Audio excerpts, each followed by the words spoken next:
Okay, a lot of people think that they need to do like a ton of ab and core exercises in order to lose belly fat, but that's not actually true. You can lose belly fat without any exercise at all. In fact, a 2011 randomized control study found that ab exercises make you stronger, but it actually has little to no impact on belly fat. So today I'm going to be sharing with you 5 really easy tips to help you lose belly fat without exercise. My name's Autumn. I'm a certified clinical nutritionist with my master's in nutrition human performance. And the first tip is to go to bed earlier. Not getting enough sleep and getting low quality sleep increases our stress hormone cortisol the very next day. And it increases our hunger hormone ghrelin the next day as well. And higher levels of that stress hormone cortisol are directly linked to weight gain around the belly. Getting to bed just a little bit earlier can help to naturally lower those cortisol levels, make you feel a lot better, and help with addressing specifically weight gain around the belly. Now, a good general rule of thumb is to aim for about 8 hours of sleep. Each person's needs might be a little bit more different. Some need less, some need more. But on top of that, if you really want to maximize your results and feel a lot more energized the next day, I also recommend shutting off all technology, TV, phone, laptop, about 30 to 60 minutes before bed. This dramatically helps to raise our sleep hormone melatonin and promote deep, high quality sleep. Okay, the second really easy tip is to swap out added sugar for monk fruit or stevia, or just to skip that sugar altogether. Now, I know for some people, skipping sugar altogether might not be feasible in the beginning, which is why having these natural zero sugar alternatives like monk fruit and stevia is a really great first step, because constantly having these added sugars can lead to insulin resistance. Insulin is our storing hormone, and when we have insulin resistance, it is directly tied to weight gain around the belly. So just by making this one swap, you can still get some of that sweet flavor without the actual added sugar. I also have a really easy 2-step system to dramatically reduce sugar cravings. If you want those details, I'll have that video linked right up here. Okay, the third really easy tip is to eat your protein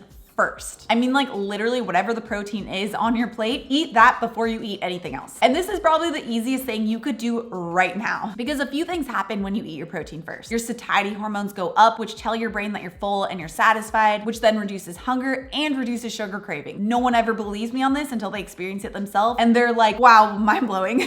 But eating your protein first also helps to stabilize blood sugar levels, so you don't get as big of a spike in insulin from the rest of the foods in your meal when you eat that protein first. And as a side note, some studies have found that fish oil might be beneficial as well for reducing waist circumference or belly fat. So eating your protein first and occasionally throwing in some salmon or tuna could also be really helpful. Now, if you guys are liking this video so far, it would really mean the world to me if you gave this video a thumbs up. It's a free way to support the channel, and it really does go a long way. Thank you guys so much, and back to the video. Okay, now the fourth tip is to swap those high glycemic starches for lower glycemic options. If you do have increased belly fat, chances are that you likely have some degree of insulin resistance.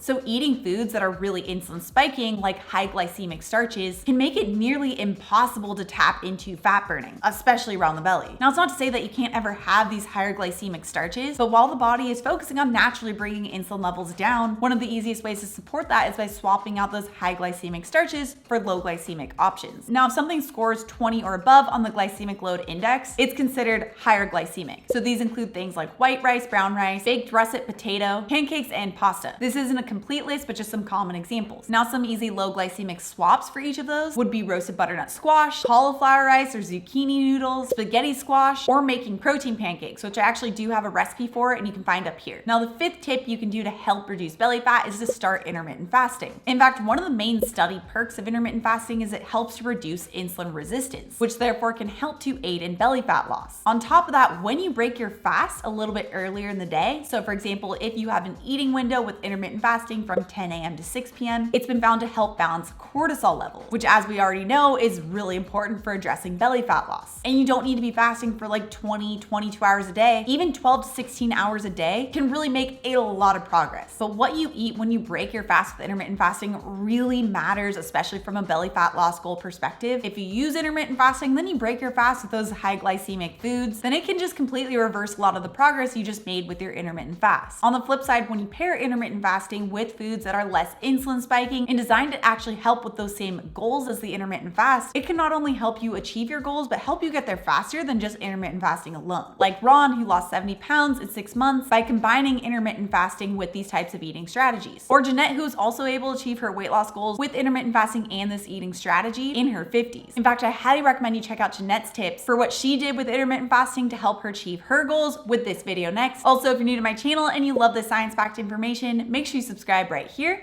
Come out new videos every Tuesday and Thursday. All right, guys, thanks so much for tuning in, and I'll see you in my next video.